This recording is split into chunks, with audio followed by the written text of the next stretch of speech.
Welcome to Local 4 Live, everybody. Plenty to cover in the next 2 hours. First, a big traffic change in Oakland County. Drivers are now on a newly rebuilt section of 696, but the westbound lanes are closed. Priya Mann is going to join us live with what you should expect. Plus, from downtown Detroit, Local 4 Live starts right now.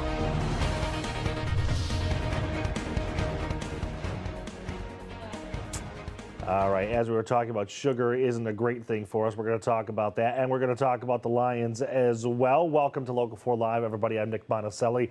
It is the first day of a new traffic pattern along I-696. Over the weekend, crews shifted westbound traffic to the newly rebuilt eastbound lanes. Take a look at this map here showing the project. The Rebuilding 696 project began back in March of this year, and it's expected to last until next year. So guess who's going to get us through all this? Priya Mann is live along 696 this morning, and she actually knows her maps and her directions very well. I love you, Nick. Thanks so much for that intro. But I have been reading up. I know that we are going to be on the eastbound lanes, newly paved. It's going to be great. Westbound 696 in Oakland County. It's going to be a little bit of a tricky commute for you, especially in the morning, if you are not prepared. We're actually here at the Cousins on-ramp, which is closed. There's going to be a bunch of ramp closures as well. I'm joined with Brian with MDOT. And Brian, we're here for a specific reason. We've been seeing a little bit of the traffic backup. Yeah, so this is the decision point here at Cousins where you're either going to I-75 or continuing on to westbound 696. And we can see as traffic's picking up, drivers making that last minute choice, some getting here in the median, backing up, which they shouldn't be doing. It's a little bit chaotic, but follow the signs. There's plenty of signs. There's actually shields on the pavement that says if you're in this lane, you're going to 696. So pay attention to your surroundings. And give yourself a little extra time as well. When it comes to ramps, we've got some that are still open, a lot that are closed. Can you run through that? Yeah, so it's going to feel mostly the same to drivers going westbound, except now you only have access at I-75, Woodward, Southfield, and Lasser, Telegraph M10. So a few ramps in those stretches is closed until the fall of 26. So we were used to a lot of this construction in this stretch because the eastbound lanes have been closed since last year. Now we're in this second phase, and it's the westbound lanes that are being redone. Yeah, correct. So we're starting this week. We'll get started reconstructing the westbound side of the road, including the bridges. So a lot of work, very similar to what you just saw this past year. All right, so real quick, again, if you are wanting to go on westbound 696 in Oakland County, this is the place right here at Cousins that you have to make that choice. Correct, yep. Okay. So you're splitting off to 75 or continuing on westbound. And we've got a list of all those ramp closures as well online. Thank you so much, Brian. And again, the ramps that are open, I-75, Woodward, and Southfield. Nick, how'd I do? Perfect. You were perfect as always, Priya. Uh-huh. Thanks, buddy. Thanks, Priya. Well, we do have everything you need to know about the 696 construction project over on our website at clickondetroit.com. Well, happening today, one of the men accused of planning an ISIS-inspired Halloween attack will be in federal court. Ayab Nasser could take a plea deal today to charges of conspiring to carry out a terrorist attack and supporting ISIS. The FBI says LGBTQ-friendly bars in Ferndale and Cedar Point were on the target list. And also happening today in court, a husband and wife back in there in connection with a murder-for-hire plot targeting a Macomb County businessman. Richard and Dawn Huffman will face a judge during a probable cause conference. That's a routine hearing where lawyers discuss plea deals, bail changes, and other pretrial issues. The Huffmans are accused of helping plan the attempted murder of Eddie Jawad. Investigators say they worked with Jason Martin, who allegedly shot Jawad outside of his home. The shooting is believed to be an attempt to cover up thousands of dollars that were embezzled from Jawad. Jawad was shot in the legs, but he survived. Let's take a live look at Metro Airport this morning. 2 hours ago, the FAA lifted flight restrictions and airports are starting to get back to normal. During the government shutdown, the FAA cut flights at 40 airports, including Metro Airport, due to a shortage of air traffic controllers. Now controllers are back on the job, and travel experts say Thanksgiving travel should go smoothly with no major impacts. But now that the shutdown is over, millions of people should be getting their full SNAP benefits after weeks of delays. However, the Secretary of Agriculture wants to shake up the program a little bit. Details are still unclear, but it could mean people will have to reapply, something that already happens every 6 to 12 months. The Trump administration says there is too much fraud and wants to make sure benefits go only to those who really need them. Well, it's a new type of digital deception. Scammers are using crypto ATMs to trick people out of money, and that scam is exploding. The FBI got more than 10,000 complaints last year. That's a 99% jump from 2023. Why? Because Americans lost more than $240 million in 2024 alone. Michigan State Police are sounding the alarm in Traverse City, and Attorney General Dana Nessel just issued a consumer alert. She says scammers love Bitcoin ATMs because they are unregulated and have no oversight nor protections like banks have. And Troy police warn that scammers often target things that seem legit, like job hunting. Right? They're preying on that vulnerability. I don't have a job. I really want this job. Here's a job. We're going to pay you X amount of money. But wait, you need to go out and buy your own office equipment and send money to this vendor. Because you want the job, you do that, right. And then you realize there's no vendor and there's no legitimate job. So there's the money, yeah. All right, so how often does this happen? In our next hour, Shantae Passmore is going to introduce us to a woman who lost her entire life savings. Well, the Catholic Church is looking to make some changes in Metro Detroit. Archbishop Edward Weisenberger sent a strong message about the challenges facing the Archdiocese and why it's time to act fast now. Right now, about 900,000 Catholics live in Metro Detroit with more than 200 churches, but that's a big drop from the 1.5 million Catholics who lived here when many of these churches were originally built. Weisenberger is calling for a 2-year renewal process to reimagine how the Archdiocese runs, and he says some parishes will see changes in how and where they gather. I really believe with all my heart that God is inviting us to reimagine parish life, to reimagine priestly ministry and our mission, with new creativity and deep faith, to build something that will last, something vibrant, sustainable, and full of hope. This is why I'm inviting every Catholic in our Archdiocese to join me in a 2-year process of renewal. It will be a journey of discernment to chart the best path forward for each of our parish, communities, and regions. In the effort before us, every voice matters, just as every prayer matters. And as the end result will affect each parish of our Archdiocese, each of you has a part to play in shaping the future of our church.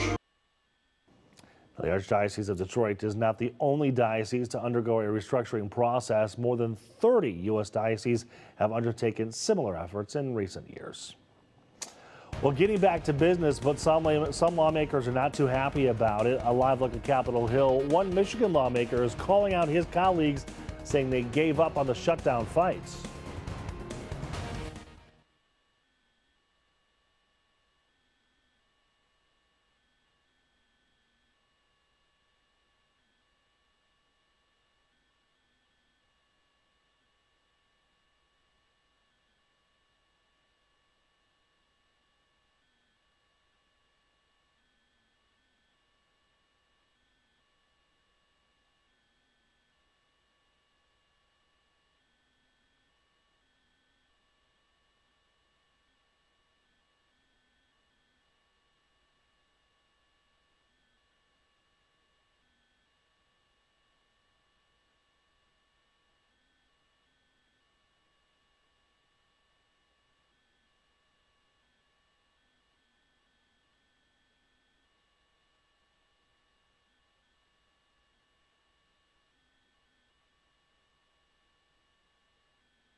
Welcome back, everybody. Lawmakers begin the first full week in session following the longest government shutdown in history.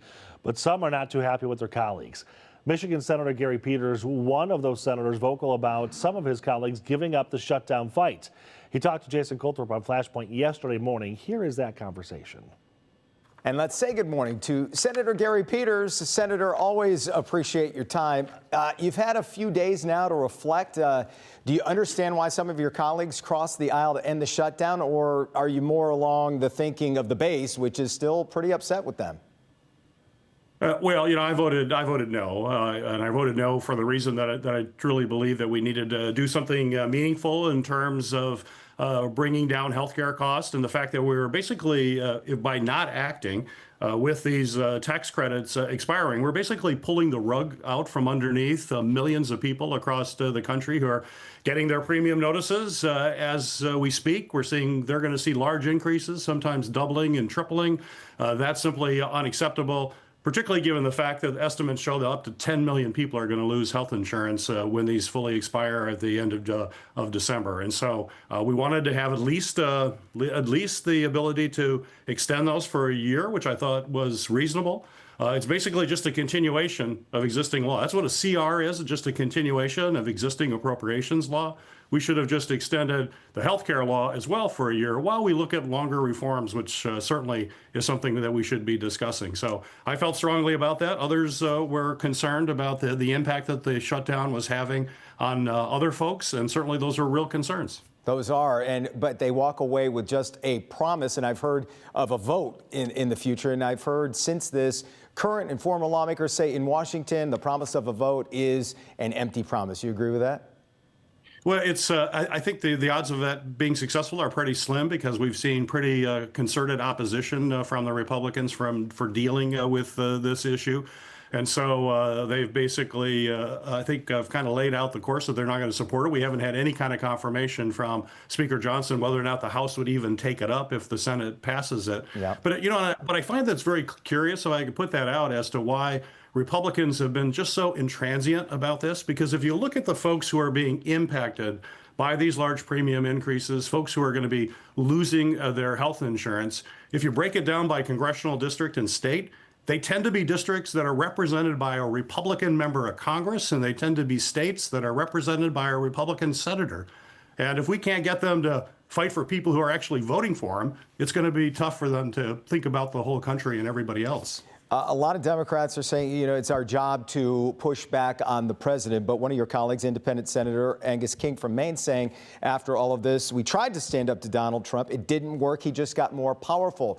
Do you agree that Democrats in the Senate and the House just can't do anything to stop what the president wants to do?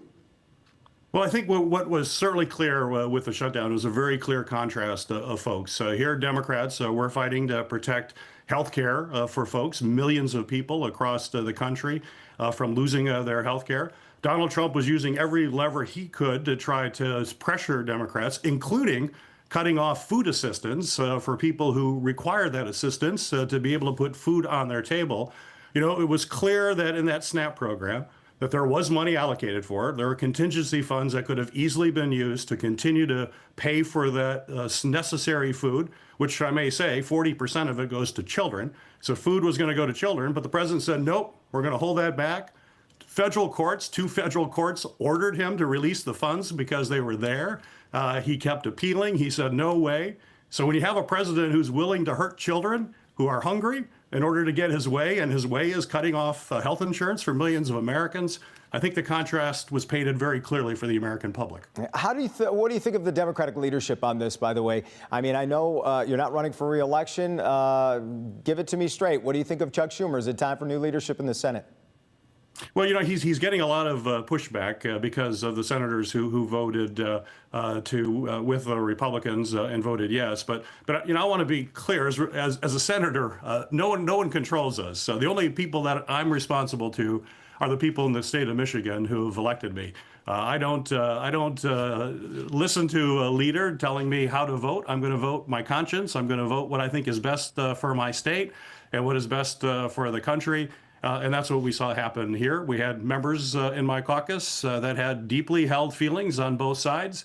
And that's what happens when you actually have an independent branch of government. You know, I guess it's unusual to see that because we see Republicans who basically vote in lockstep with Donald Trump. They're basically just a rubber stamp.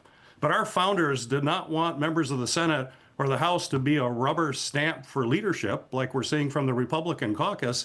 They wanted independent legislators who would stand up for their principles and stand up for what they believed was right for the people that elected them. And that's what we saw happen in the Senate in my party. True, but without that unity, isn't it make it tough for each party to try and get anything done? Well, certainly we want to be unified in every aspect we can, but there are times when there's going to be disagreements. And I think that's good. I would like to see some disagreements among Republicans in the House and Senate for some of the policies that Donald Trump has, but they are unwilling to do that. Or they leave town. When you think about the Republicans in the House, they just simply left town for 7 weeks on a 7-week paid vacation. And they basically said to the American people, the House is irrelevant to governing. That's not the way the system's supposed to work. Article 1 of the Constitution puts the authority of the purse and tremendous authority in the Congress. They believe the Congress should be a check on the president. And yet what we saw here were Republicans in the House just say, hey, we're going home. Sorry, we're not relevant. Last thing, I'll get you out of here on this. Last time we talked, nobody was in the Senate race to replace you, but now we have Abdul El-Sayed, Mallory McMorrow, and Haley Stevens on the Democratic side, likely running the winner against Mike Rogers. How do you see this race right now?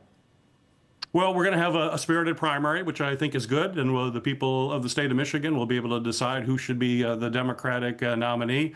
And then I'm confident we're going to win. Certainly, you know, I'm taking a neutral approach to the primary, but once we have our Democratic nominee, I will be all in. And given what we saw in the recent elections just recently here with strong Democratic turnout, I expect you're going to see that again next year. But you can't take anything for granted. We still got a lot of work to do between now and then. Gotcha. Senator Gary Peters, always a pleasure. Thanks for the time this morning.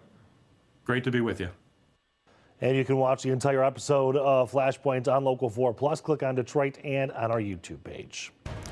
A bit of a roller coaster in the weather department. Temps were in the 60s over the weekend, but they have definitely dropped. Ashley is tracking your work week forecast and a live look at space. You've got to see something spectacular in the skies. You'd like to anyway. We're going to take a look at what you could see. We'll explain to you what you're looking at right now when we come back.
Welcome back, everybody. A live look at NASA's meteor portal as the agency gets ready for a dazzling display. Tonight, the Leonids meteor shower will peak. The meteor shower will be in the constellation Leo. Now, if you want a chance to see it, you have to get away from the city lights. If you don't mind taking a drive, Michigan has a number of dark sky parks where you can see the meteor shower.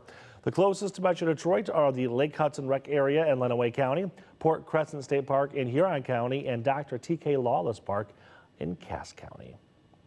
All right, speaking of things in the sky that are fun to see, but sometimes you don't want to, snow. That's right. Depending if you like it, though. Yeah. But we had just a little bit of it now. The temperature roller coaster, though, has been just unbelievable. 60s to 30s. I feel bad for those who have weather-induced migraines. Absolutely. It's been awful. I mean, yeah, last week alone, I mean, from Monday to Saturday, there was a 35-degree swing in our high temperatures. 31 on Monday and then 66 on Saturday. Right. Saturday almost felt like spring. I was outside doing some yard work, and it just had, because it was damp, just had that spring feel. I'm kidding you not. I was on the phone with a friend, and I said, it smells and feels like spring out here. Yeah. I swear to God. It's a very spring-like Saturday, and then the temperatures just continue to tumble yesterday. Then they said, yeah, no, never mind. And that's the direction we're starting the work week with, but it's not going to be the direction we stick with all week. So here we are right now. Our temperatures across town range from the 20s to 30s, and some areas have started to, tick upward just above the freezing mark. You can see Mount Clemens at 33, 34 up in Lapeer and Sandusky. But the farther south you go, where we've had some clear skies, still holding on to the 20s, and we'll have a little bit of a breeze today. That results in some wind chill readings. It'll be a few degrees below the actual temperature, but Ann Arbor has not come above that 19-degree mark for the feels like temperature. So widespread wind chills pretty much in the 20s out there. Hourly forecast for today, 45 for the afternoon high. Upper 40s is where we should be, so we're a smidge below average. But those clouds that we've seen in some of the Skycam photos, you can see it from our Windsor Skycam. Metro Airport below me looks just fine, but we will clear out those clouds and we will have some sunshine as the day rolls on. Here's a recap of that roller coaster Nick and I were just talking about. We've officially had 7 days above average and 4 below, but it's just the drastic swings. It's just hard to get used to this time of year, from that 31 on Monday to the 66 on Saturday. Yesterday's high officially was 50, but that was just after midnight, so that was a little misleading because it was cooler in the afternoon, likely when you were outside. So high temperature forecast shows that we continue to go in the wrong direction tomorrow with highs only in the 30s, but then we climb upward. And before you know it, we're back into the 50s. And so we will have the fluctuating temperatures along with fluctuating precipitation chances. Notice I say precipitation chances and not rain, because we could have some snowflakes mixing in for your Tuesday. Let's show you how that pans out. So we get the sunshine today, clouds roll in through the overnight. And then by, I would say, 8, 9 a.m., we're starting to see a little bit of a mixture along and south of I-94, becoming more snow and a little more widespread by late morning, midday. This could trickle as far north into the afternoon as, I would say, about I-96 out towards Livingston County, so like the 96, 696 corridor, but then that will move out of here. So I would say if you are north of I-69, you're definitely not getting any of that precipitation, but north of I-696 is kind of iffy, definitely going to be more prominent for our southern communities tomorrow. So there's that snapshot of the mix that we get come Tuesday. Pushes out of here. Wednesday will be a little bit warmer. We're drier. Thursday, we're sandwiched between two rainmakers. So I'm not ruling out rain late Thursday, but look at all that moisture that just goes south of the state line Friday. That's one model. Other models are pulling in that moisture for our Friday. So at this point, I'm going to say about 30% chance of seeing some rain as we head into your Friday afternoon and early evening. But we're still a few days out that could change, and we could end up, pulling that away. But at least when we flip the switch for the tree lighting, hopefully we're drying things out. So we are 4 days away of really locking in that forecast. Otherwise, we'll be in the low 50s to round out the work week, and right around 50 for the upcoming weekend. And Nick, I've been peeking at the Thanksgiving forecast. I mean, we're 10 days out. A lot can change. But it looks like we trend above average, maybe around 50. But there's some scattered rain chances. And so hopefully we can just push the rain out and keep the warmer than average conditions. And it'll be nice. 10 days out. We're not going to hold you to it yet. Right. But I like to give everyone just a little heads up. Know. Just in case. Just in case. Are you a pop or a candy kind of person? I'll drink a little bit of pop. I try to be healthy. Yeah? Yeah. Try to be. All right. But I know whether you eat or drink the sugar. Eat or drink the sugar? I think I know this answer. I think it's both.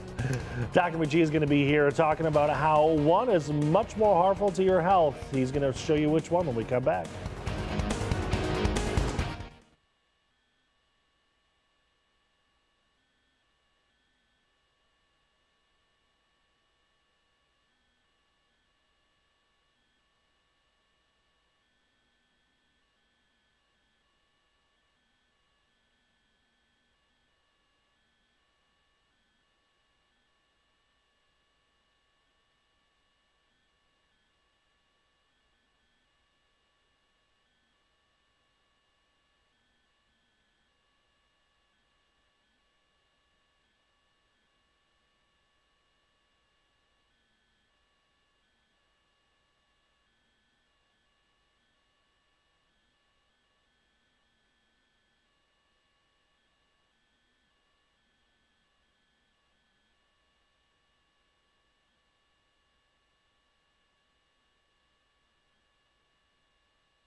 Good morning, everybody. I'm Nick Monticelli with the Local 4 News update. Happening today, one of the men accused of planning an ISIS-inspired Halloween attack will be in federal court. Ayab Nasser could take a plea deal today to charges of conspiring to carry out a terrorist attack and supporting ISIS. The FBI says LGBTQ-friendly bars in Ferndale and Cedar Point were on the target list. And why don't you stick around for another 90 minutes of Local 4 Live over on Local 4 Plus and click on Detroit. We all love a sweet treat now and then, but what's worse, eating or drinking that sugar?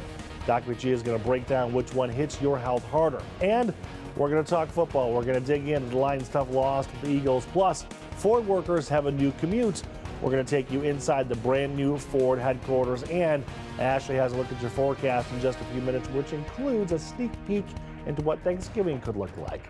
Switch over to Local 4 Plus right now.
From downtown Detroit, Local 4 Live starts right now. Welcome back to Local 4 Live, everybody. There is no question that most Americans consume too much sugar, often without even realizing it. But is it worse to eat or drink that sugar? Experts say it actually does make a difference. Doc McGee is talking with a registered dietitian from Henry Ford Health. Here is that conversation. I'm joined by Hallie Saperstein, a Henry Ford Health dietitian. And so, Hallie, let's start out with something simple. Why is sugar bad for us? Well, sugar doesn't have much nutrient value. And so we're putting something in our body where we could be putting something more healthy in our body instead. And so, it's essentially empty calories. Is that what you're talking about? Pretty much empty calories. And the more we have, the more we crave. And if it's in our food, I take it it's really just to enhance the flavor. It's not to produce any nutritional bonus or benefit. Exactly. Yep. Okay. So metabolically, what are the harms of eating too much sugar? So eating too much sugar can lead to fatty liver disease, heart disease, diabetes, high blood pressure, inflammation, and obesity. Wow. All right. So I guess thinking about sugar, not all sugars are the same. What is the glycemic index and why should we pay attention to it? Good question. So a high glycemic index means that the sugar or the food is more quickly metabolized in our body. We get a faster blood sugar spike, and then we get an instant crash. Whereas a lower glycemic index, it's going to take longer to absorb. So we're not going to get that. It's like a gradual release of the sugar. And so we get a reduced sugar spike. And so that is taken into account by both the type of sugar and I guess maybe what you're eating it with. Is that correct? Yes. So the types of sugar that are like a high glycemic index, a good example would be high fructose corn syrup, or refined breads like white bread, white rice, cereal that doesn't have fiber in it. Whereas a lower glycemic index food would be more of a food with fiber in it, or food maybe also combined with a protein. So a lower glycemic index food might be a piece of fruit or a vegetable, so something like that, or a whole grain. So high fructose corn syrup, of course, is not a natural substance necessarily, Correct. but sugar is in fruits, but fruits, of course, have other nutritional value and including fiber. And so that makes them more favorable, I guess, would be the simplest Yeah. way. So the more natural sugar that we eat is because you can't get sugar out of your food sources. It's in virtually every type of food except for like meats and things like that. But if we can do a higher fiber food that also has sugar in it, that's going to be a better choice for you than say just something with high fructose corn syrup in it. Okay, so we've been talking about eating things, and one of the main questions that I really wanted to address today was why is drinking sugar so bad? And talk about, I guess, the ways people drink their sugar. Well, fantastic question. So drinking sugar is basically drinking sugar water, right? And so when you think about it, it's just sugar and water, and there's nothing else to lower that glycemic index of that food. So in other words, our recommendation for sugar is about 25 grams for females and 36 grams for males. Sugary drinks have like a 12-ounce soda has about 39 grams of added sugar, which is more than we're telling the average person to consume in a day. So that's why we'd rather you eat foods that have sugar that are combined with fiber and other sources. So 1 can of pop can basically be your entire sugar consumption? Yes, more than that. More than. So yes. So for females, we're recommending 25 grams of sugar. 1 can of pop, 1 12-ounce can could have 39 grams of sugar. Okay, and so just for reference, and I actually did get it out. Oh, good. Just for reference, 39 grams of sugar is like 10 teaspoons of sugar. And these are like standard sugar packets. It would be like dissolving all this sugar into, and you would like this would be what you use for 1 cup of coffee. Exactly. It would be like taking all these packets of sugar and dissolving them into a drink and drinking it all at once. Yep, and there it goes. When you think of it that way, it's actually pretty crazy. I guess, so pop clearly has a boatload more sugar than you need. What about things like orange juice? So orange juice also, if you think about it, if you ate an orange, right, you would get fiber, you get other nutrients, you get vitamin C, right, which you still get the vitamin C, right, in the orange juice. But it takes about 10 oranges to make 1 cup of orange juice. I don't know if you've ever tried to make orange juice on your own, but you have to squeeze a lot of oranges just to make that 1 cup. So in other words, you're eating the amount of sugar in all of those oranges combined, but you're not getting that fiber that you would get if you just had the 1 orange. So orange juice is maybe it's not as bad as pop, but it's not necessarily awesome either. Correct. You're still getting some vitamins from the orange juice, but yet you're getting a lot of sugar that maybe you'd be better off eating that piece of fruit versus the juice. Okay, so relative to drinking your sugar in the form of what I'm going to call empty calories in sugar sweetened pop, I guess big picture, what is the biggest harm to that? The biggest harm are the long-term effects. Well, maybe both. Yeah. And also that crash. So like say you had a pop soda pop, and you were so thirsty, or you had maybe a slushie, right? A slushie has 80 grams of sugar. Okay, that's 20 teaspoons, 20 packets of sugar. So say you had that, you would get an initial surge of you'd feel good, you'd have nice energy, right? Soon after that, because you don't have anything else in your body, it's going to metabolize very quickly and you will get a crash. And you will feel more tired than you were before you started to drink that. Okay, well, I'm going to disclose that one of my, I'm going to say, guilty pleasures is that I drink Diet Dr. Pepper. Now, it's Diet Dr. Pepper. Now, but there is still some debate regarding the difference between sugar-sweetened pop and artificially sweetened pop like I drink.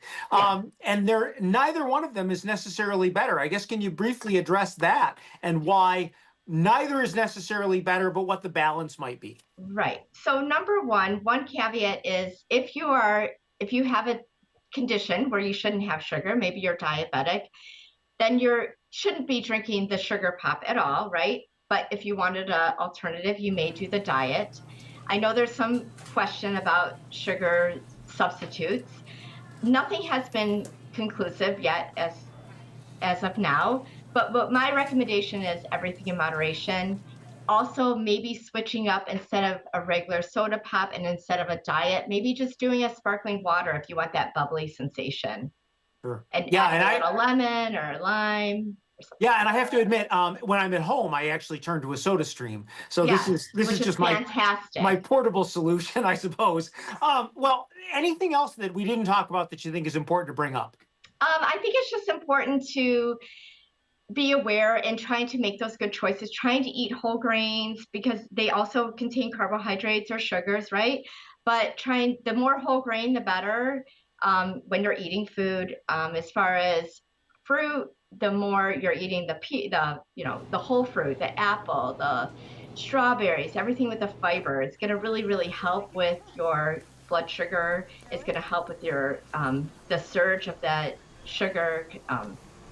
And also reading labels, making sure you're looking for added sugar on the label. It says it right there. All the labels will have under carbohydrates, it'll say added sugar content. And that's where you want to look to see how many added sugar grams there are in that food.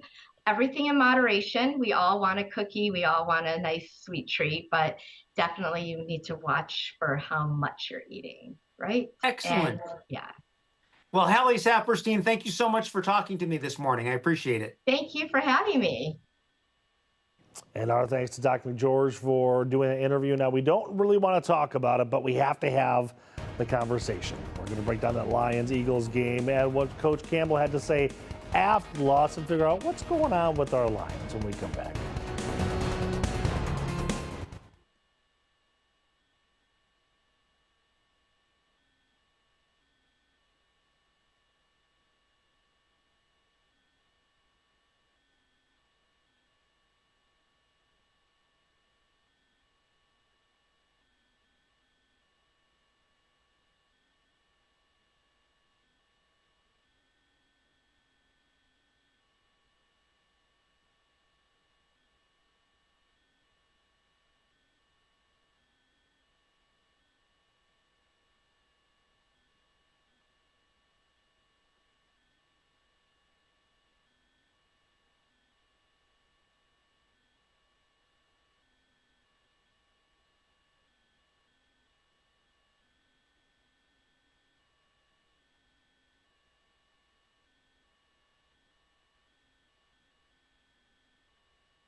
A live look over Ford Field here on this Monday morning. The Lions are looking for a bounce back after a sloppy loss in Philly against the Eagles in primetime. The Lions struggled to convert on 3rd and 4th down, putting up only 9 points against the defending Super Bowl champs.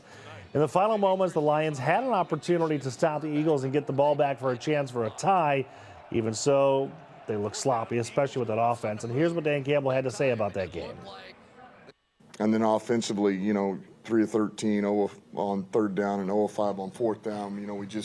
We could not convert, and when you can't convert, that makes it very difficult. Felt like we were getting a rhythm after that second quarter. We started, we hit those explosives, went down, J-Mo scores, touchdown, and it felt like, all right, here we go. But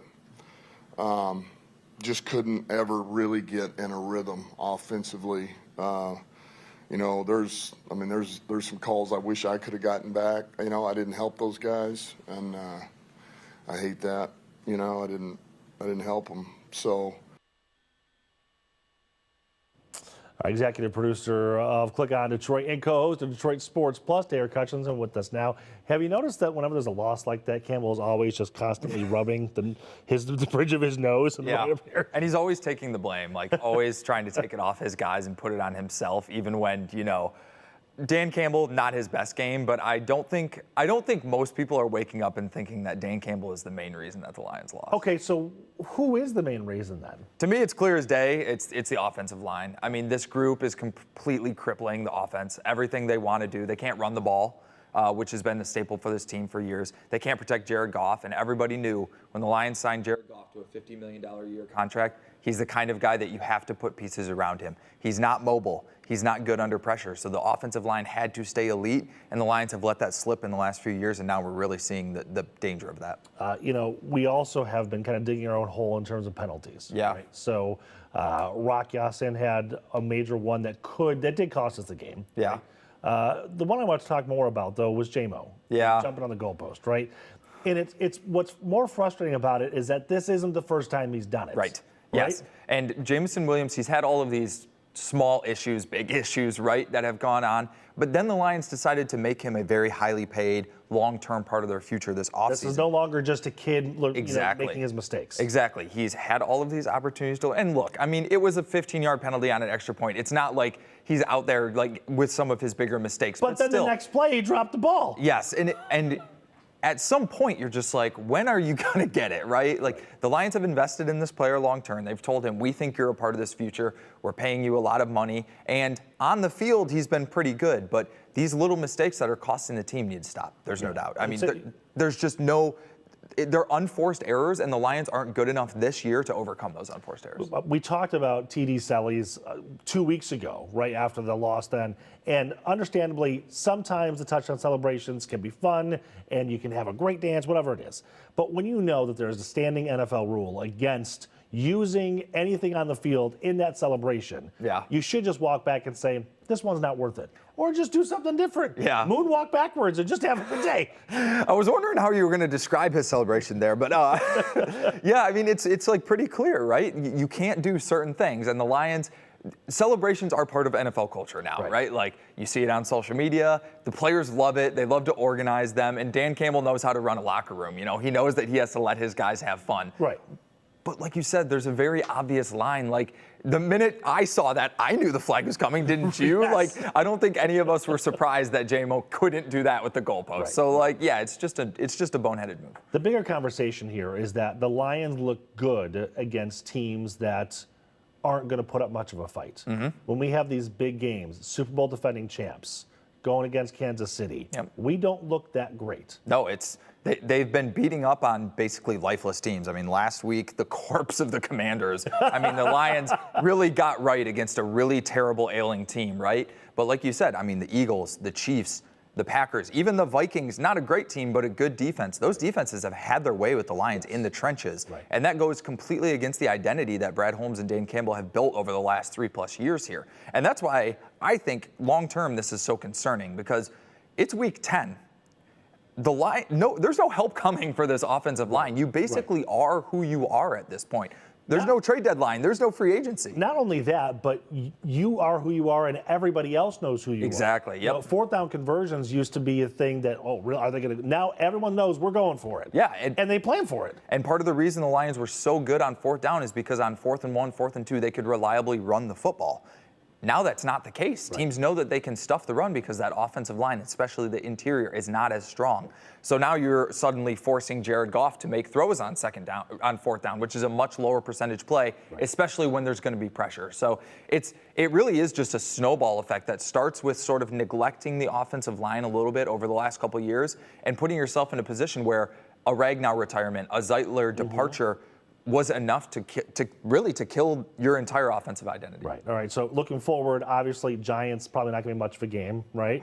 Probably not. Shouldn't be. Right. Shouldn't be. Probably not. But then we play the Packers again. Yeah, and that's on Thanksgiving. You know, it's a huge stage. Big game. It's more than just the Thanksgiving game at this point. It's almost the Lions' last chance to make sure that they're in this division race because. Now, I don't know that any of us think the Bears are, a 7-3 caliber team, but the Packers and Bears are both showing that they're here to stay. This is going to be a race to the finish line. And if the Lions go 0-2 against the Packers, suddenly they're a couple games back. That division title's probably not happening. Yeah. Suddenly Stephen A. Smith isn't picking us anymore. Yeah. Darn. All right, Derek, thanks so much, man. We appreciate you. Speaking of Thanksgiving, as the Lions shake off that loss to the Eagles, we got some exciting news about the Thanksgiving showdown with Green Bay. Jack White is going to be playing Ford Field on the Thanksgiving Day game. The Lions dropped that surprise announcement on next Sunday afternoon. The Rock and Roll Hall of Famer will headline the holiday halftime show. His performance actually kicks off a new era for Lions entertainment with Eminem and his manager Paul Rosenberg taking the reins as executive producers of the Thanksgiving halftime shows through 2027. All right, a busy week ahead at the White House. Next, a look at the possible conversation over a terror organization and the push to release the Epstein files when we come back.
Welcome back. Let's take a live look at the White House now. President Trump is urging House Republicans to vote yes on pushing the Department of Justice to release more Epstein files. This is a sharp turn for the president, who previously called the Epstein case a Democratic hoax and opposed releasing the files.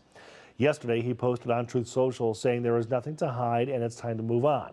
The House is expected to vote on this measure later this week. President Trump also says his administration may sit down with Venezuela's president as he weighs military options in that country. At the same time, the U.S. is moving to label a Venezuelan cartel a foreign terrorist group, tying it directly to the president. Secretary of State Marco Rubio says this cartel, along with others, is behind terrorist violence across the Western Hemisphere and traffics drugs into the U.S. and Europe. Here's what President Trump had to say about that possible talk with Venezuela.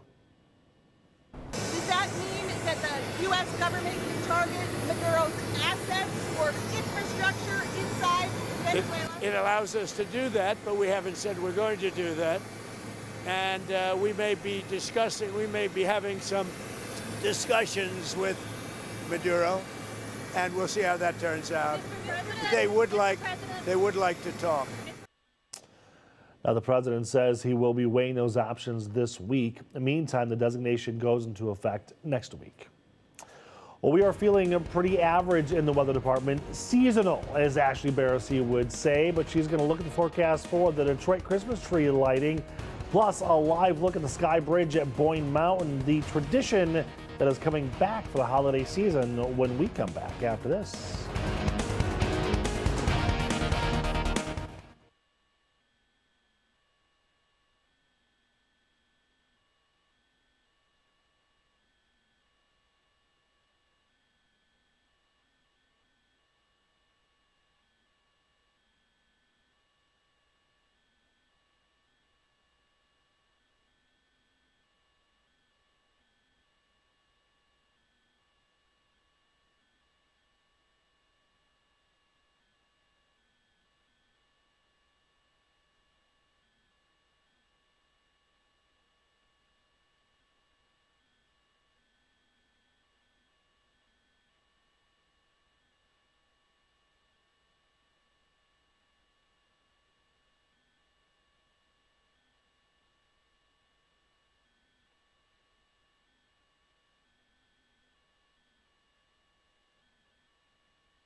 Welcome back, everybody. A live look now at the Sky Bridge in Boyne in northern Michigan. It's closed right now, but something magical has happened. Returning to the suspension bridge this month, winter magic. More than 200,000 twinkling lights have been added to that bridge, so you can enjoy lights in the sky.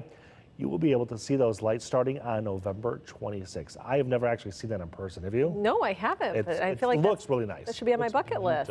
Put on the bucket list. Yeah. Also adding to your bucket list, maybe going downtown for the tree lighting ceremony, depending on the weather.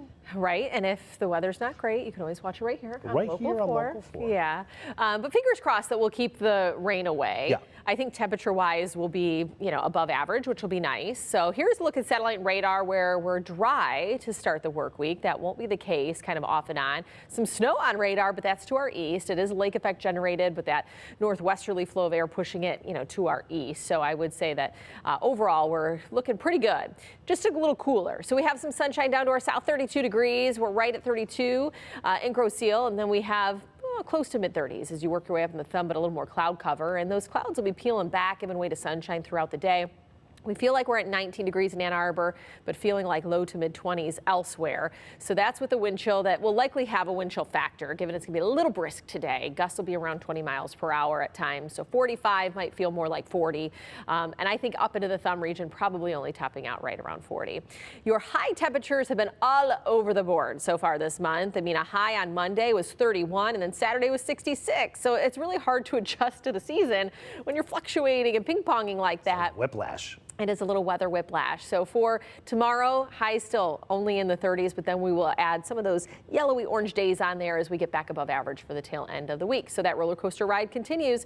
You can see the preview here, 38 for the high tomorrow and then back in the low 50s by Thursday. Upper 40s is really where we should be. And we will be kind of ping-ponging with precipitation chances. So for your Tuesday, we have, I would say, scattered wintry mix chances. And then by Friday, a chance for rain, although there's some discrepancies with models. They're not all in agreement on that Friday rain, which isn't a bad thing. I'd rather than be in disagreement than all agreeing on rain for the tree lighting. So that's good news. But as you can see here, some clouds mix in after midnight, and then by tomorrow morning, we're looking at a rain-snow mix, especially south of I-94. Majority of this is going to be along and south of that I-94 corridor, but it does trickle a little farther north into the afternoon. That could be clipping I-96 in Livingston County up closer to 696. But the thumb region should steer clear of most of this precipitation. These could be some melting snowflakes, or you have a little bit of rain mixing in from time to time. But I would say for Lenawee County, that model looks to be a little more snowy. I won't rule out minor snow accumulations, but overall, I don't think we see a whole lot stick to the surface. This is what we were just talking talking about for Tuesday. Let's go ahead and fast forward. So we'll be warmer and drier for your Wednesday. Thursday, we have a moisture around us. So I think Thursday night we could see some rain, but it's that Friday rainmaker that stays to the south with that model. Other models pulling it a little farther north, which would give us about 30% chance for rain into the evening, and then drying out late evening. So let's just get it out of the way if we do see it. As we flip the switch for the tree lighting, hopefully we're on a drier note. We have 4 days to really lock into that part of the forecast. 10 days until Thanksgiving, 38 until Christmas, 45 until New Year's Day. Do want to give you a little sneak peek that temperature outlook for Thanksgiving trending above average. So we'll keep a close eye on it, but hopefully it stays that way, and we will be above average heading into the weekend, right around 50. Let's keep that rain in Toledo for the tree lighting ceremony. It can just stay right there. Don't cross the Ohio, border. they can keep it. Yeah. See how fast we converted you back? I was never converted. Let's be clear. She makes that very clear too. Yeah, I was a Wolverine enemy territory. Let me tell you. Must have been miserable living there. Another hour of Local 4 Live here on Local 4 Plus. Ford workers have a new commute. We're getting an inside look at the new Ford headquarters, which actually opens today. Then many are heading home for the holidays, but we know not everybody's agreeing on some of those polarizing issues of the day. Next, we're going to talk about how you can avoid being set off by your family this holiday season. And then training for the skilled trades is expanding. The new expansion happening in Pontiac out in Oakland County. More news, more weather, more Local 4 Live here on Local 4 Plus.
Hey everybody, a lot to talk about in the next hour here on Local 4 Live. We are starting along I-696 where drivers are dealing with a traffic shift yet again. We're going to show you how to get around all of that and what to do as the traffic moves to a different area. Also, we're talking about the lions. That's obviously an issue happening there, and the little kid eating food down there as well. We're having conversations about Metro Airport. We're having conversations about the new Ford headquarters and tips to avoid your family day drama. Do you want to have that argument with Uncle Fred? We'll talk to a family therapist about it. From downtown Detroit, Local 4 Live starts right now. Well, thank you for joining us for Local 4 Live. I'm Nick Monticelli. If you drive I-696 anytime in the next year, there is a big change that you need to know about. Starting today, westbound 696 traffic has been moved into the eastbound lanes between 75 and Telegraph. Since March, MDOT has been rebuilding part of 696 between 75 and the Lodge. With today's traffic shift comes some new ramp closures. You can only enter and exit I-75, Woodward, and Southfield Road. The project is expected to last until next year, and this recent shift kind of marks the halfway point. Priya Mann is along 696 with what you need to know. I'm on westbound 696 right here at the Cousins off-ramp. I'm joined by Diane and Brian with MDOT because today is a big day for drivers heading westbound on 696 in Oakland County. We are seeing some slowdowns on westbound 696 back to about Ryan, where you've got 4 lanes. Then we take you down to 3 lanes at DeQuinder. And then as you approach this Cousins area, you have to decide, am I going to 696? You got to stay to the left. Am I going on 75? You got to stay to the right. We've seen some unsafe behavior out here this morning. Fortunately, it looks like we haven't had any major problems other than we need drivers to get used to it. And when we're talking about ramps that are open and closed, there's a lot to keep in mind here. What do you want drivers to know? Yeah, you're still traveling west, so you can still get east to west, but now you can only exit at I-75, Woodward, and Southfield. A few changes there. Make sure you plan your route accordingly, plan some extra time, and be aware of what's open, what's closed. The silver lining here is that drivers are going to now the westbound drivers will be using the eastbound lanes, which are newly paved. It's going to be a smoother ride. It is a smoother ride, and if you need to stay on 696, stay to the left, because that just goes all the way through. But if you do have to exit in any way, stay in the right lane, and remember, Woodward and Southfield are your only options once you get past 75. What do you want to say to drivers who might be frustrated by all of this? We agree. We all drive the same roads. It is frustrating when you can't get where you just want to get over there, but you can't because of construction. We all drive the same roads, but we either close things to fix them or we have to close the roads because they wouldn't be safe to drive. Our goal is to get that road ready, rebuilt, to make it a safe route for everybody. And real quick, we know this is a massive project. Can you talk quickly about what you've been doing and why it's taken so long? Yeah, so everybody saw the construction last year doing the eastbound side. We're going to do the same thing on the westbound side, and we're going to start over winter. So we're not just going to sit idle. So completely rebuilding the road and then rehabbing 60 bridges along the way. So a lot of work. A lot of work, certainly. And of course, these changes now in place through at least fall of 2026. Thank you both for joining me. And the number one piece of advice, just give yourself a little extra time as drivers get used to these changes. Reporting in Madison Heights, I'm Priya Mann, Local 4. All right, Priya, thank you so much. We actually have everything you need to know about this construction project over on our website at clickondetroit.com. Happening today, one of the men accused of planning an ISIS-inspired Halloween attack will be in federal court. Ayab Nasser could take a plea deal today to charges of conspiring to carry out a terrorist attack and supporting ISIS. The FBI says LGBTQ-friendly bars in Ferndale and Cedar Point were on the target list. Let's take a live look at Detroit Metro Airport. About 3 hours ago, the FAA lifted flight restrictions and airports are starting to get back to normal. During the government shutdown, the FAA cut flights at 40 airports, including DTW, due to a shortage of air traffic controllers. Now, controllers are back on the job, and travel experts say Thanksgiving travel should not be impacted. Well, the Catholic Church is looking to make some changes in Metro Detroit. Archbishop Edward Weisenberger sent a strong message about the challenges facing the Archdiocese and why it's time to act fast. Right now, about 900,000 Catholics live in Metro Detroit with more than 200 parishes. That, though, is a big drop from the 1.5 million who used to live here when many of these churches were built. Weisenberger is calling for a 2-year renewal process to reimagine how the Archdiocese runs, and he says some parishes will see changes in how and where they gather. I really believe with all my heart that God is inviting us to reimagine parish life, to reimagine priestly ministry and our mission, with new creativity and deep faith, to build something that will last, something vibrant, sustainable, and full of hope. This is why I'm inviting every Catholic in our Archdiocese to join me in a 2-year process of renewal. It will be a journey of discernment to chart the best path forward for each of our parish, communities, and regions. In the effort before us, every voice matters, just as every prayer matters. And as the end result will affect each parish of our Archdiocese, each of you has a part to play in shaping the future of our church. The Archdiocese of Detroit is not the only diocese to undergo a restructuring process like this. In fact, more than 30 of them have undertaken similar efforts in recent years. Well, there's a change today for people who work at Ford headquarters. That's because they are now working in a brand new building. Ford cut the ribbon on its new world headquarters in Dearborn over the weekend. Jason Colthorpe got a chance to check it out. Before this new headquarters, employees for Ford that were going to collaborate together would have to drive from different parts of the city all over just to come together. Now, this is like a small college campus. We're taking functions that in the past were kind of scattered throughout a number of different buildings or scattered throughout a facility, really pulling them together and locating them in the right areas to allow us to do our best work. That's pretty incredible. When I was listening to some of the statistics too, 54 miles of steel. What were some of the numbers that kind of make your jaw drop when you hear the square footage or just the mass area this encompasses? Yeah, the one that really stands out to me is the amount of steel that we used could actually build nearly 4 Eiffel Towers. And when you think about that, that's quite a bit of steel. A lot of steel for a lot of employees. We've got roughly 2,000 individuals already working out of this facility today. We'll add about another 2,500 individuals over the next year and a half. This is pretty much a walkable campus now. We'll have about 14,000 people within a 7-minute walk of the new headquarters. We'll have another 9,000 on top of that within a 7-minute drive of the new headquarters. So really consolidating our portfolio into a walkable campus is going to help us become more efficient. Efficiency seems to be inevitable, considering it might be pretty tough for Ford employees to leave, even for lunch. They've brought in a standout chef who's running a massive kitchen area with a wide array of food choices. That, plus unique workspaces both inside and outside, all appear to be for attracting quality talent. What does this do for Ford overall? Look, I think this helps deliver the future faster for Ford. Again, we really want this building to be a tool for the employees to allow them to do their best work. And I think the way that it's been designed with the partnership of the employees, it allows them to really come in and collaborate the way that they need to deliver the best products. Now, the number one question in all of this is what's going to happen to the glass house, the old HQ? Well, that will eventually be torn down sometime next year.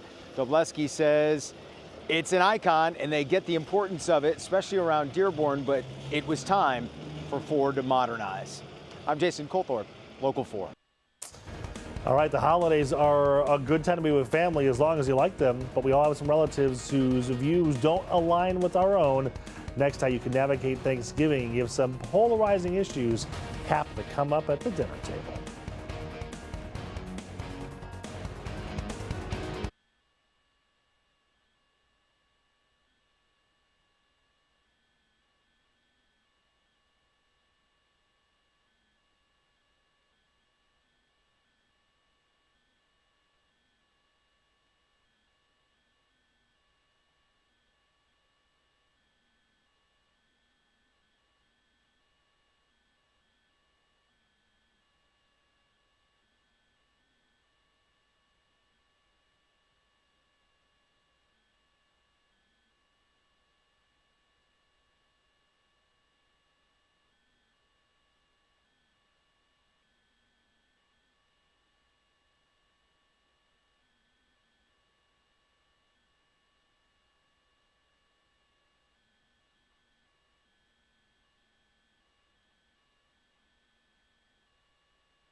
Welcome back, everybody. A lot of people are going to be heading home to be with their families for Thanksgiving, or they're going to be come visiting you here at home. And I know not everyone's going to agree on some of the more polarizing issues of today. So how do you avoid being set off by some of these family members when you sit down for Thanksgiving dinner?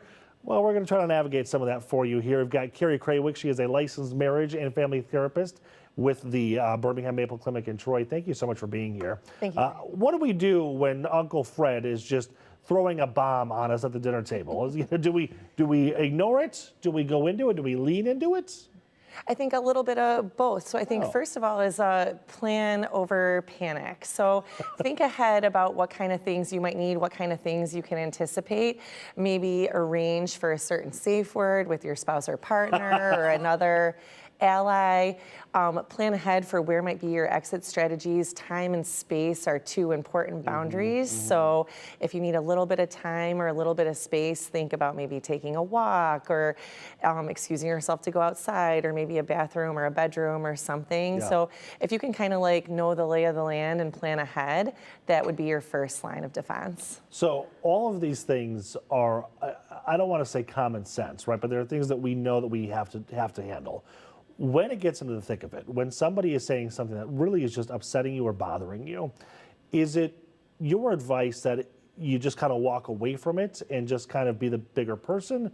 Or do you stand your ground and kind of stand up for yourself if you truly don't believe what they're saying? Certainly both. I mean, I think that we all deserve the right to advocate, and self-advocacy is a wonderful tactic, but also there is certainly a time and a place. And some of these conversations are quite intimate, even if people don't realize. So even offering yourself and offering the other person, like, hey, I'd love to discuss this with you more in a private setting, just you and I. This big family dinner table that includes our kids and other people is not appropriate. But one-on-one, let's address this some other time.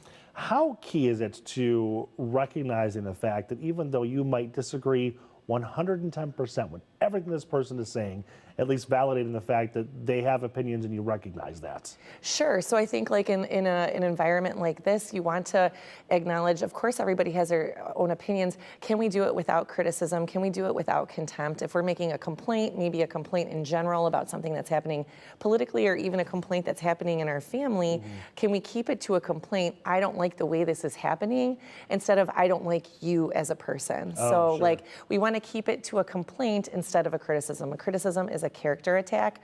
A complaint is about an issue. Oh, interesting. Can we preemptively do things? Can I send an email to the family saying, here is the off-the-table list of things that we will not be discussing? Sure, you could try, but it's very hard. It's very hard to control other people's behavior. So your best resource is controlling your own. You can put it out there. These are some things I don't want to talk about, but they may come up. And of course, in all families, we have some agitators. If you almost put that out there, they may use that as an opportunity to say, I won't be told what to do. So then you have if you're the host, like, can you make those ground rules and say, this is my home? Sure, you can, or if you're the guest, you can say, hey, these are my ground rules, and maybe I'm gonna make a safe word with my spouse, and if these come up, we're gonna leave, or we're gonna say, hey, let's please change the topic, or we're gonna leave. So you can control yourself, you cannot control other people. As a host, to stack your deck with a bunch of resources. Let's bring out some family photos or some videos. Let's have some Here's games. Monopoly. Yeah, exactly. Like, can we have some segues into some other things if we notice the party's getting tense? Can we invite people to go play a football game outside? Or can we, so as the host, you can try to encourage it, but to set the rules for other people, you're going to end up disappointed. So you have to set your rules for yourself. Gotcha. Now, you kind of mentioned this, but if things do really get heated or contentious or tense, what's the best way to kind of navigate that and just kind of put an end to all of it?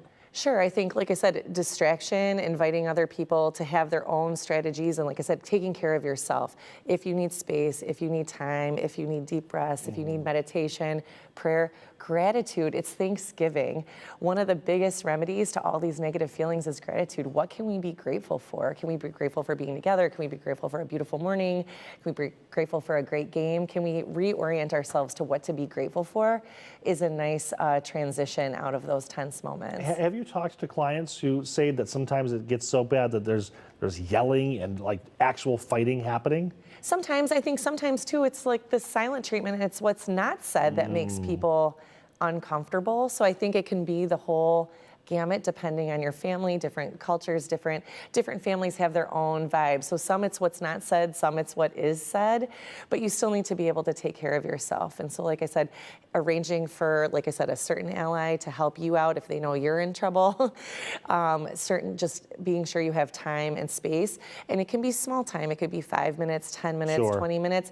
And it might escalate to like, okay, well, we've tried all these things and now we just need to leave. So it sounds like the bottom line here is really go in with a game plan and not just cross your fingers. Exactly, yeah, like predict and plan over panic. I love the safe word idea too. Yeah.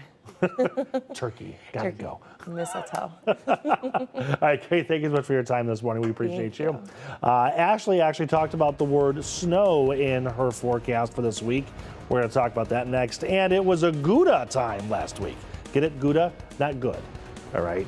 Get ready to be Brie-mazed as the World Cheese Championships win some taste buds. You know, producer Mary is at the helm right now with words like that.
Welcome back, everybody. Let's take a live look in Switzerland now, the new home of the big cheese. The world's best cheese of 2025 was crowned last week. Tasters chose from thousands of cheeses from dozens of countries. Out of 5,000 cheeses, an aged Swiss Gruyere came out on top. One judge said this cheese packs a flavor punch with notes of butterscotch and caramel and savory, a touch of fruit and funk, and a little charcoal burn. I love cheese, but not that much. Just give me a good sandwich. Ashley's got your forecast. Hey, Ash. Now, forewarned weather with Exact Track 4D. Well, it's been a November of many changes, temperature-wise. I mean, we had a high last Monday only of 31 degrees, and then just 2 days ago on Saturday was our warmest day of the month with a high of 66 degrees. So that's a 35-degree swing in less than a week, and those swings will continue this week as we take a nosedive tomorrow, not getting out of the 30s, and then 50s returning for the end of the week. Hourly forecast for today.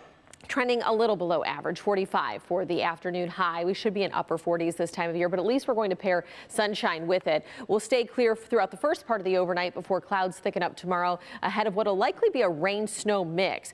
Tomorrow's highs only in the upper 30s, which is about 10 degrees below average, but we will start to climb out of it Wednesday and beyond, and before you know it, 50s returning in the forecast.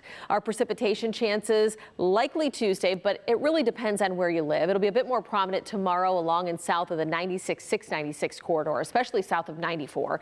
And then for your Friday, looks like we could have some rain trickling in, but there's some discrepancies with models and the timeline of that. So we'll take a look at how it stands right now in just a moment. But let's get you through the rest of today and into tomorrow. So there's the clouds that begin to build in after about midnight. And then once I stop the clock between 8 and 9 a.m. tomorrow, that's where it does look like we have a fine drizzle mixed with some wet snowflakes along and south of I-94. Now it looks as if that snow could kind of take over for our southern communities, Ann Arbor South, as we get into the lunch hour. Now temperatures will be rising rising above the freezing mark, so I'm not ruling out some rain or just melting snow throughout the afternoon and evening. But if it does consistently stay snow for portions of Washtenaw, Lenawee counties, then I'm not going to rule out some minor accumulation tomorrow, but I don't think it's going to be a big snowmaker, but it could result in some slick roadways tomorrow.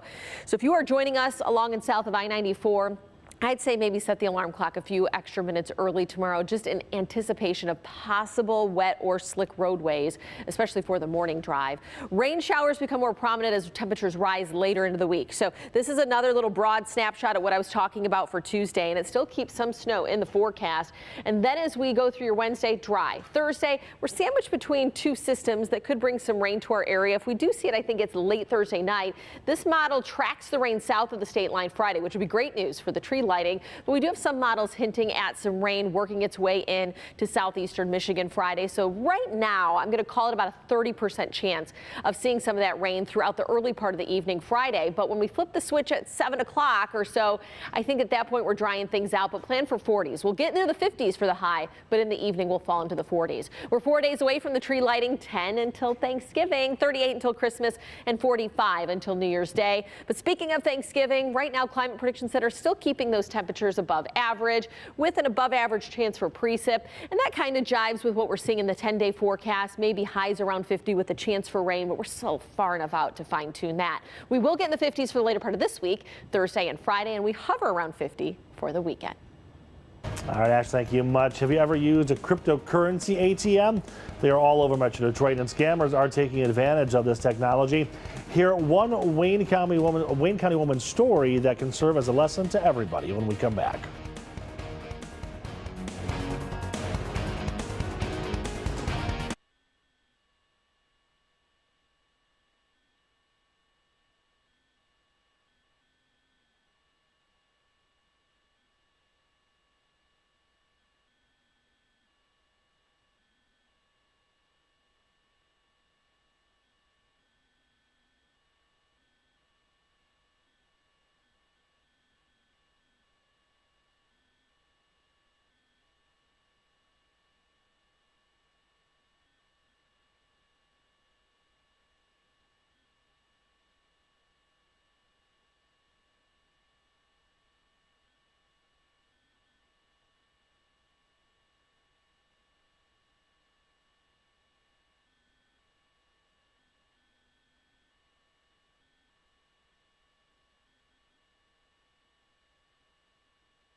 Welcome back, everybody. A consumer alert this Monday. Scammers are getting smarter and targeting you through crypto ATMs.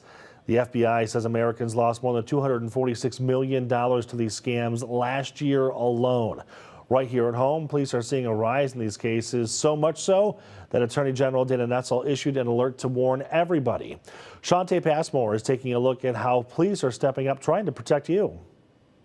Good morning. In just a bit, you're going to meet Kimberly Ryan, a woman who lost everything. But first, I want you to take a look at your screens right there. You should be seeing just a sample of some of the Bitcoin ATMs in Metro Detroit. And this morning, we are walking you through how the bad guys use these machines to dupe hardworking folks.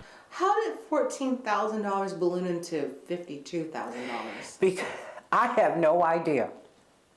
I have absolutely no idea. Kimberly Ryan relives how she lost her life savings in a matter of 16 hours. The digital deception started November 6th. I received a call on Thursday at about 11 o'clock in the morning.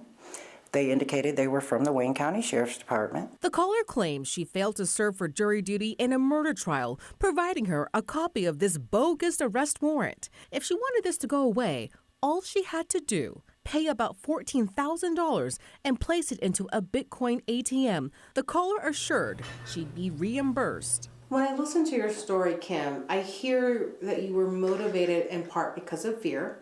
Fear. But also because of love. Because of love for my son. Her son just became a Wayne County deputy. The caller indicated he could face termination while she'd be in jail if she didn't comply. This shows my withdrawal from the initial $16,000. The Allen Park woman shows us receipt after receipt. After emptying her rainy day fund and being on the phone for hours, she asked her brother for an $8,000 loan, told him meet her at a Bitcoin ATM in Livonia. He said, "Oh, I'm coming. I'm coming."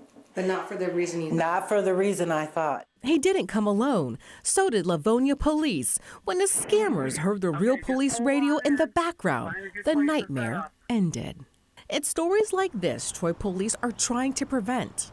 These scammers are going to use fear, urgency, and even sympathy to get you to pay. They're going to ask you to keep it a secret and not tell anyone, and want you to do it now. The department is placing warnings near Bitcoin ATMs, highlighting some of the same red flags Ryan missed. Their message: pause, verify, don't pay. What went through your mind when you had the realization that I had been duped? I was disgusted and just so ashamed. And I just felt stupid. Her hope: Allen Park police find the person responsible and others outsmart the criminals. And you can just hear the regret in her own voice. Now, Allen Park police did confirm that they did receive a report, but couldn't comment on any active investigation. And listen, in a lot of these cases, the AG's office says it's nearly impossible to get your money once you put it into a Bitcoin ATM. We're in Troy this morning. I'm Shantae Passmore, Local 4. All right, Shantae, thank you so much. It's 9:27 here on your Monday morning. Training for good-paying skilled trades jobs is expanding into Pontiac. We're going to take a closer look at Access for All and what the expansion means for future workers when we come back.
From downtown Detroit, Local 4 Live starts right now.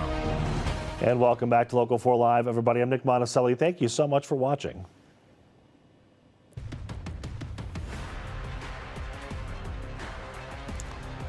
Well, training for the skilled trades is expanding into Pontiac. You may have heard all about Access for All. Today, we're going to talk about that expansion and what it means for future workers. Michigan's AFL-CIO Workforce Development Institute recently celebrated that move. If you haven't heard about it, the Institute's apprenticeship program provides training, allowing students to earn industry-recognized credentials. The WDI says its programs have served more than 60,000 job seekers since it started in 1988. Right now, Sierra Edwards is here. She's an apprentice readiness program manager. I had to try to get that out there. It's a mouthful. What does the expansion into Pontiac help you do? The expansion into Pontiac is helping us serve more residents, of course. We're serving across the state of Michigan, and this is an area that we recognize there's a need due to some high-end projects that are coming. Yeah, right. Okay, so in terms of training, you have a long list of what you'll train for the trades, right? Correct.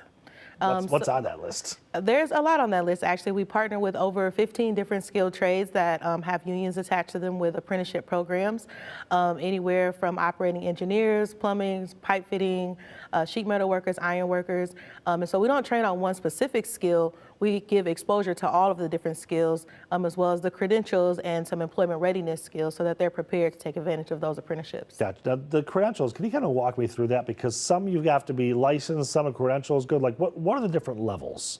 I know it probably depends on the job, right? Yeah, it definitely depends on the job. So what we give are pretty much the basics that get them entry level into employment or apprenticeships. Okay. We start with OSHA 30. We also do first aid, CPR, AED, lead, asbestos, silica awareness, and we train on 300 hours of the multi-craft curriculum, which is used in unionized apprenticeship programs. Oh, wow. Okay. All right. So we've been having this conversation for years now during this trade-up series about the lack of skilled trades workers that are there. What have you seen in terms of the numbers and the number of people that aren't available the way they used to be? Literally thousands across the state. Really? Literally are needed, especially with all the different projects that are coming up in different communities. There is definitely a need across all trades, not just one specifically. Yeah. Are there any that are more in demand than others right now? Right now, with all of the data centers coming, of course, electricians are definitely going to be high end coming here soon. Gotcha. Okay.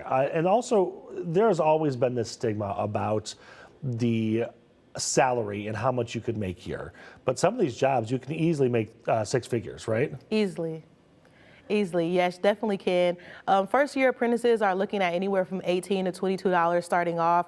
Of course, in the unions, you're looking at anywhere from a 6-month to 1 year annual increase in your wages until you journey out anywhere from between $45 to about $65. Gotcha. Okay, now the programs you have, how do I sign up? Is there a cost involved? Like, kind of walk me through the process. This is a completely free program. Individuals just need to show up with an open mind, ready to learn and engage. It's a 9-week program. They don't have to pay for anything. Certifications are covered. We even offer a stipend while they're in the program. Individuals that are interested, we take applications all year round. They can visit our website, miwdi.org, follow the link to the online portal and complete an application. And how long I know it's a 9-week class, but is it offered every 9 weeks, or how does that work? It really depends on the need in the community. Right now, we're running anywhere from 2 to 3 programs a year. We also like to line up with hiring season so that when individuals graduate, there's actual access to opportunities. What is hiring season? Busy season for construction work. Of course, we know here in Michigan, there's off season where there's a lot of training going on and things of that nature. So. Gotcha. Okay. What is the message you want to get out to those who are kind of thinking about maybe a career change, or maybe might be in high school, or saying, I'm thinking about going the skilled trades route? What do you say to them? I say to them, give it a try. If you like working with your hands, if you don't think college is the traditional route that you want to take, try this out, get this exposure into the industry, what it's like, get some credentials, and let us help you become ready for a life-changing career. And speaking of life-changing, I know there are some people who have gone into your programs and programs like it who have already had long, successful careers and just went on a total change. Mm-hmm. Have you seen some of that? Yes, definitely. Individuals coming from healthcare, all different walks of life, veterans coming home, looking for steady employment. It's definitely open access for sure. Do you take journalists? We take journalists, yes. We will definitely take you, for sure. More about expanding into Pontiac. What did you see there that made you say, we should have a center here as well? Well, we were actually contacted by Representative Brenda Carter. She was working with a coalition of grassroots organizations who recognized that there was a need and that there were opportunities available, but residents weren't trained to be able to take advantage of them. So we kind of came together as a group, and we've been working along with Rep. Carter, the Talent Development Coalition, and some others to pull this off. And so they've been instrumental in making introductions for us and helping us spread the word about the opportunity to join.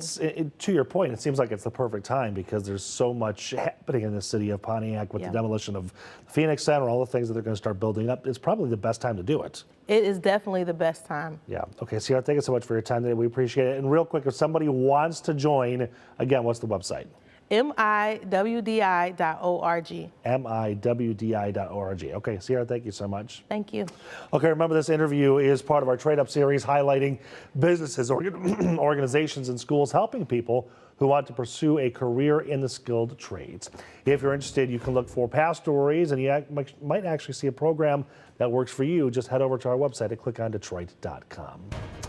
Well, an about face for President Trump, why he is encouraging Republicans to release the Epstein files. But before we go to break, a look at the stock market that opened 6 minutes ago. You can see it hasn't done much. In fact, it's exactly doing nothing right now. We're going to talk more about the stocks and how they're sliding at the start of the market here. Investors are waiting for key releases of earnings reports and September jobs reports. We're going to get that on Thursday. Today, NVIDIA will release its earnings report, and it will gauge how Americans and investors are dealing with AI. We'll be right back.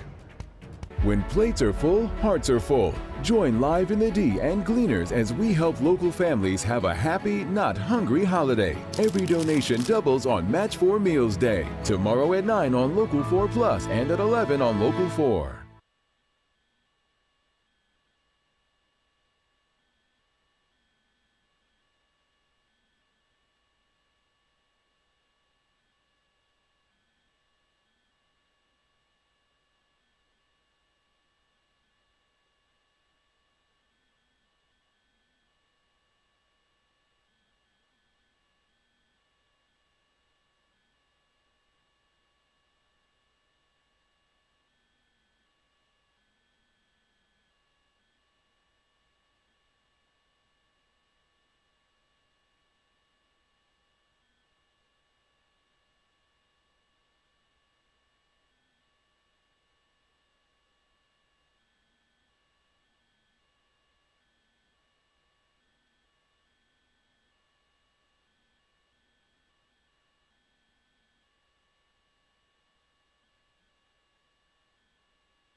.38 here on your Monday. A Detroit man will learn how long he will spend in prison for sending explicit messages to minors. Joshua Brown Hill pleaded guilty in federal court to sexual exploitation of children. He admitted to sending explicit messages and images of underage victims to other underage victims. His sentencing is later today. He's also facing charges in Oakland County for sexually assaulting a 12-year-old at a West Bloomfield park in August of last year. That case is still going through the court system. Now let's get to the White House, where in a surprising change, President Trump is now encouraging House Republicans to release the Epstein files. As Alice Bauer explains, the president called the case around Epstein a, quote, Democratic hoax. Bipartisan calls to release the full files, including from the Trump base, have come back to the forefront with a focus on who else may be named and justice for the survivors, who one Democrat leading the effort says President Trump should meet with. As the House prepares for a vote this week aimed at forcing the release of the Jeffrey Epstein files, President Trump changing course overnight, posting Republicans should vote to release the files because we have nothing to hide. The president has long opposed the push that he's called a hoax by Democrats. They're using Jeffrey Epstein as a deflection from the tremendous success that we're having as a party. While also condemning Republicans who back the bill, including Congresswoman Marjorie Taylor Greene, a longtime ally. She says she's faced threats after his recent criticism. Marjorie Taylor Greene, I don't think her life is in danger. Frankly, I don't think anybody cares about her. The president, who was once friends with Epstein, denies any wrongdoing and has never been charged in connection with Epstein's sex trafficking crimes, now saying he does not care about the files' release and wants Republicans to get back on point, as the Republican and Democrat leading the charge in the House reject claims of partisanship and predict the vote will pass in a landslide. I think we could have a deluge of Republicans. What we're asking for is justice for those survivors. So it's not about Donald Trump. Survivors of Epstein's abuse preparing to rally at the Capitol this week, urging lawmakers to remember their stories. I would say, please remember that these are crimes that were committed against real humans. Pushing to move past politics to accountability. President Trump has now directed the Justice Department to investigate Epstein's relationship with several prominent Democrats, mentioned in a trove of emails a House committee released last week that also referenced the president, including one from Epstein saying that he, quote, knew about the girls. The White House denies it, stressing the convicted sex offender was a known liar. In Washington, I'm Alice Barr. Back to you. Alice, thank you. Now that the shutdown is over, millions of people should be getting their full SNAP benefits today after weeks of delays. But the Secretary of Agriculture wants to shake up the program. Details are still unclear, but it could mean people will have to reapply, which actually already happens every 6 to 12 months. The Trump administration says there's too much fraud and wants to make sure benefits go to only those who really need them. Well, the Lions are looking to shake off that sloppy loss to the Eagles. What Dan Campbell and the players are saying about that performance in Philly and how they're getting ready to face a 2-9 Giants team on Sunday.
Hey everybody, welcome back. A live look now at Ford Field. The Detroit Lions are trying to bounce back after a loss to the Eagles in primetime last night. The Lions struggled to convert on 3rd and 4th down, putting up only 9 points against the defending Super Bowl champs. In the final moments, the Lions had an opportunity to stop the Eagles and get the ball back for a chance at a tie. Even so, though, they looked pretty sloppy, especially with the offense. And here is what Dan Campbell and the players had to say about the game. And then offensively, 3 of 13, 0 on 3rd down and 0 of 5 on 4th down. We we could not convert, you know, and when you can't convert, that makes it very difficult. You know, felt like we were getting a rhythm after that second quarter. We started, you know, we hit those explosives, went down, J-Mo scores, touchdown, you know, and it felt like, all right, here we go. But just couldn't ever really get in a rhythm offensively. You know, there's some calls I wish I could have gotten back. You know, I didn't help those guys, and I hate that. You know, I didn't help them. So you have those games, but I think, you know, when it mattered most, we had plays. There was plays to be had, and we didn't make them. You know, some plays got batted down. There's just a lot of different stuff that happened. But at the end of the day, man, we were in the game. We had a chance to win it. We just, you know, we came short. And to some extent, we did good things, you know, and that's why you want to, you know, we do stack up in some areas, but not good enough, obviously, for the W, and not good enough in a lot of areas as well. But yeah, we do. We're 6-4. We're right in the middle of the season. Got 3 home games coming up. Got a lot to look forward to. Got a lot of football ahead of us. Everything's in front of us. We got a good veteran unit. We respond the right way. We will respond the right way. And yeah, it sucks. It stings. You want to come out here and play well and beat a really good team and be able to have, you know, a kind of hallmark win at the middle of the season, but didn't get it done. And got to move on and find a way to win next week. Well, now the Lions are getting ready for Sunday's game against the Giants at Ford Field. The Giants are 2-9 this year. Kickoff is at 1 o'clock. And as the Lions shake off that loss, there is some exciting news about their Thanksgiving showdown with Green Bay. Jack White is going to perform on Thanksgiving. The Lions dropped that surprise announcement on X Sunday afternoon. The Rock and Roll Hall of Famer will headline the holiday halftime show. This performance kicks off a new era for Lions Entertainment, with Eminem and his manager, Paul Rosenberg, taking the reins as executive producers of the Thanksgiving halftime shows through 2027. Okay, it's 9:47 here on your Monday. Looking pretty decent outside right now, but it's actually colder than it looks. Ashley has your forecast. Hey, Ash. Now, forewarned weather with Exact-Track 4D. Well, it's been a November of many changes, temperature-wise. I mean, we had a high last Monday only of 31 degrees, and then just 2 days ago on Saturday was our warmest day of the month with a high of 66 degrees. So that's a 35-degree swing in less than a week, and those swings will continue this week as we take a nosedive tomorrow, not getting out of the 30s, and then 50s returning for the end of the week. Hourly forecast for today: trending a little below average, 45 for the afternoon high. We should be in upper 40s this time of year, but at least we're going to pair sunshine with it. We'll stay clear throughout the first part of the overnight before clouds thicken up tomorrow ahead of what will likely be a rain-snow mix.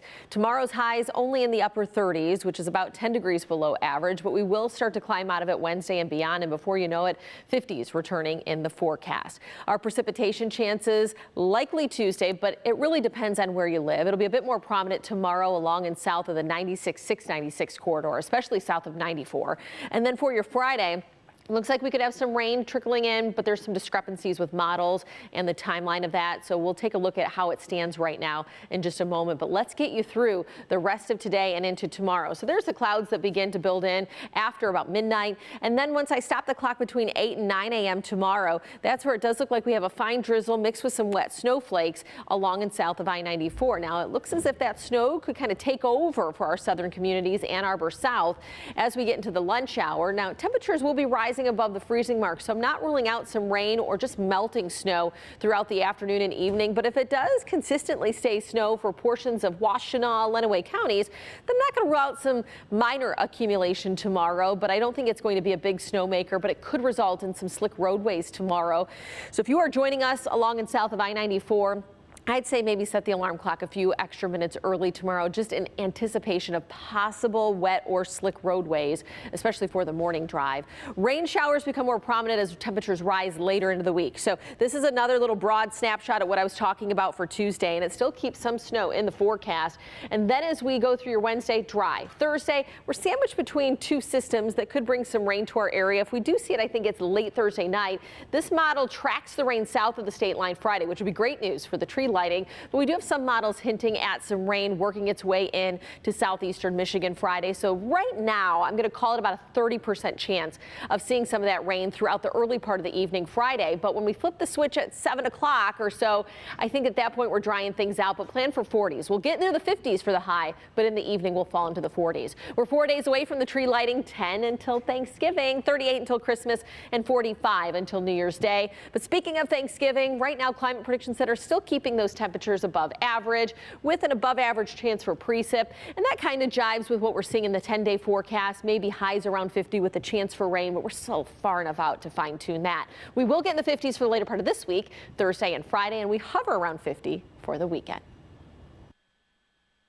Ashley, thank you so much. We are revealing a brand new float for America's Thanksgiving Parade, the special meaning behind the newest edition that will be heading down Woodward in less than 2 weeks.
It is almost 9:53. Now it is on your Monday morning. The America's Thanksgiving Parade, presented by Gardner White, is right around the corner. It's going to be going down Woodward, which you see right there in the middle of your screen. But here is a look at some of the first floats, the newest floats that's going to come down Woodward.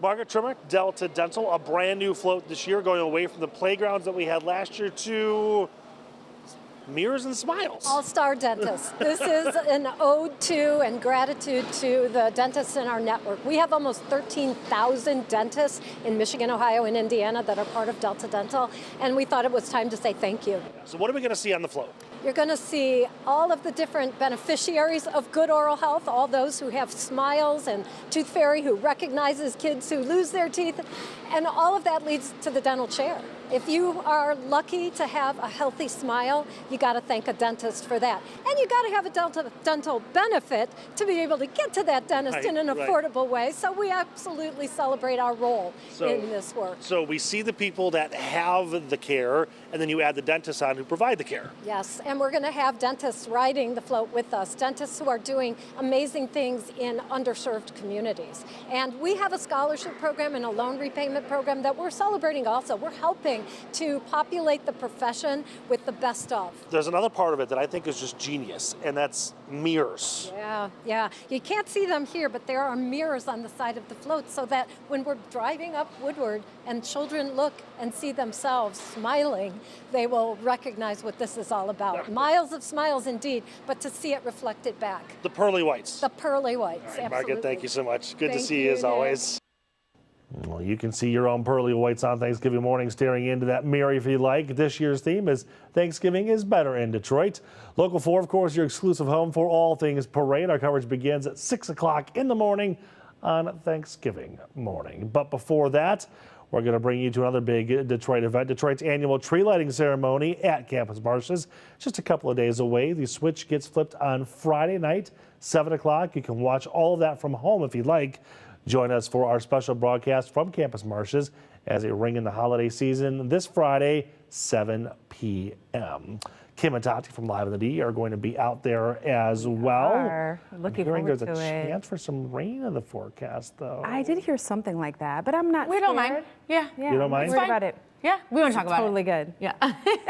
You're in a covered area, aren't you? Yes, actually. No, I think that when it comes to stuff like this, I just do like ignorance is bliss, like whatever. And then sometimes it really does turn out. Like you don't have to plan I'm a with different her. hair outfit or something like that? I'm with her. Just go with the go flow. with the flow. If it rains, it rains. That's I right. love like if it's going to rain, like let's just have fun in the rain. And you can't control So it. dancing in the rain, Yes, maybe. Absolutely. exactly. You cannot I control like the rain. this. I wish we could, Yeah. but if it rains, we'll make the best. Will you of at it. least have an umbrella just in case? Absolutely. Of course. Absolutely. But you yeah. know what we do have on Live in the D today? What is going on? I'm so like the way you excited said that, too. Tell them. Okay, well, Music Monday is obviously a great segment every Monday. You have Jack White? I wish. We love talking about Jack White. I wish. Of course, the Thanksgiving game, halftime performer. Halftime performer. But we have an incredible band. They're from the East Side, so your neck of the woods, and they are a group of friends from high school. They're like in their young 20s. Yeah, When early I tell 20s, you they're good. This lead singer, I think he's gonna be like the next thing. I think I he can has see the him going all potential the to way. do so. I do too. The whole band, their vibe, they were very well polished, put together. Yes. Really? Their set was tight. Listen, we see a lot of people come in for Music Monday. Not like this, though, huh? I mean, he's up there. Yeah, he's up there. his with camera the best of the best. presence. Like, I'm just gonna. That's all I'm gonna say. He was so good on camera. Yeah. the you way got he coming worked the camera. What's the buzz? Which we're really excited Do you about. say it together because like that on the show, too? What's the buzz? we sometimes Yeah. do, and we don't even practice. It just happens that way. But listen, holiday travel is right around the corner. Thanksgiving airports is are open. now Yeah. that the Yes. airports are open.